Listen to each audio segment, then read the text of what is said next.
Sir, अभी अभी खबर मिली है कि टाइगर लौट आया है। ये सुनते उस आदमी का हाथ रुक गया।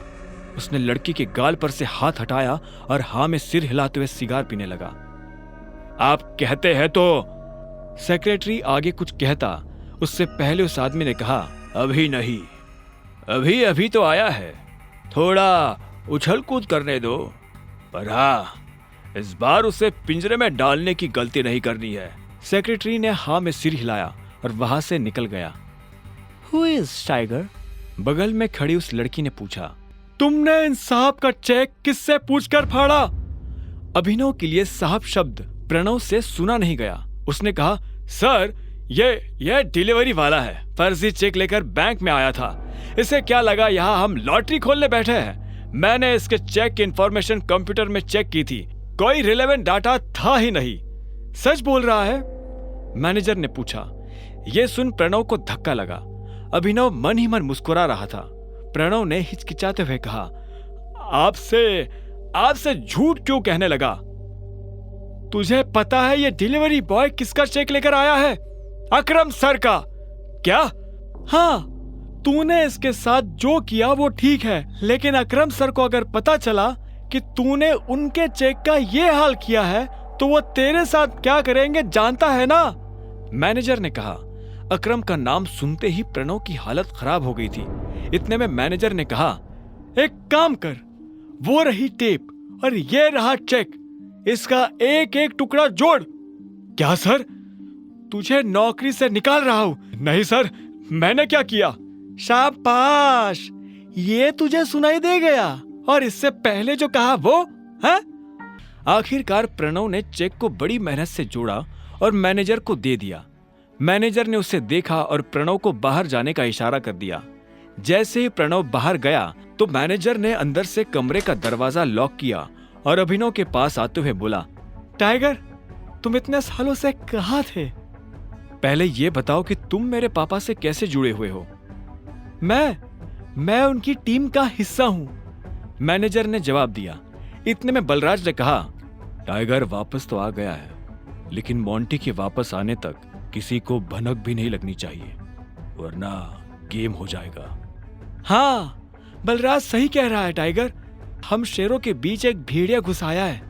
वो तुम्हारी और हमारी सारी खबर हमारे दुश्मनों को देने वाला है, इसलिए संभल कर रहना पड़ेगा टाइगर। भेड़िया? तुम्हारा मतलब जासूस? अभिनव ने पूछा। बलराज ने कहा, हाँ, इसके बारे में मोंटी तुम्हें डिटेल में बताएगा, और तब तक गुफा से बाहर आना नहीं, और आओ तो अंधेरे में। इस बीच हमें तुम्हारे पापा यानी हमारे संजय के कातिल का भी पता लगाना है, और साथ ही ये भेड़िया। इस ग्रुप में और कौन कौन है जिससे अभी मिलना बाकी है? मैनेजर ने कहा, इस ग्रुप में है मोंटी, अकरम, बलराज, मैं यानी डीके, इक्का, पार्कर और अलायना। क्या? अलायना? यानी हमारे ग्रुप में एक लड़की भी है? हाँ, इससे पहले उसकी माँ इस पोजीशन पर थी। 1 साल पहले उसकी डेथ हुई तो अलायना उसकी जगह पर आई है। टाइगर, वो लड़की नहीं, आग है, आंधी है, चलता फिरता अंगारा है। मैं अपनी जिंदगी में अलायना जैसी किसी से नहीं मिला। शक्ल, अक्ल और तेवर उसके पास तीनों है। मैं समझा नहीं, अभिनव ने कहा। बलराज उसके पास आया और बोला, जिद्दी, उसके आगे मुझे अपनी जिद कुछ नहीं लगती। कहने को ग्रुप में वो बस एक लड़की है, लेकिन उससे पार पाना हम में से किसी भी मर्द के बस की बात नहीं है। यह सुनते ही अभिनव समझ गया था कि बलराज का इशारा किस तरफ है। अलायना को यह मनवाना कि वो टाइगर है अभिनव के लिए भारी होने वाला था। तुम जल्दी से उससे भी मिल लोगे, पर वो तुमसे मिलेगी या नहीं पता नहीं। मुझे नहीं लगता कि टाइगर के लिए उसे मनाना मुश्किल होगा।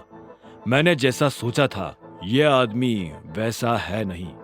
बलराज की यह बात सुन डीके के कान खड़े हो गए। उसने बलराज को देखा और बोला, टाइगर ने तुम्हें रिंग में पटका क्या? यह सुनते ही बलराज जोर से हंसा और उसने हाँ में सिर हिला दिया। उसे देख डीके भी जोर जोर से हंसने लगा। आखिर में डीके ने कहा, तुम्हें कितने पैसों की जरूरत है? मैं दे देता हूं। चेक मैं अकरम के ऑफिस से री इशू करवा लूंगा। मुझे अभी 1 करोड़ रुपए चाहिए, बचे 49 करोड़ मेरे नए अकाउंट में डलवा देना। अभिनव ने कहा और ये सुन डीके उसके लिए पैसे लेने चला गया। उसके जाते ही अभिनव बलराज के पास आया और बोला, एक बात बताओ, ये अलायना के बारे में तुम कुछ जानते हो क्या? आगे की कहानी जानने के लिए देखें अगला एपिसोड सिर्फ पॉकेट एफएम के यूट्यूब चैनल पर, और द रिटर्न ऑफ टाइगर के सारे एपिसोड्स को सुनने के लिए डिस्क्रिप्शन में दी लिंक से डाउनलोड करें पॉकेट एफएम ऐप।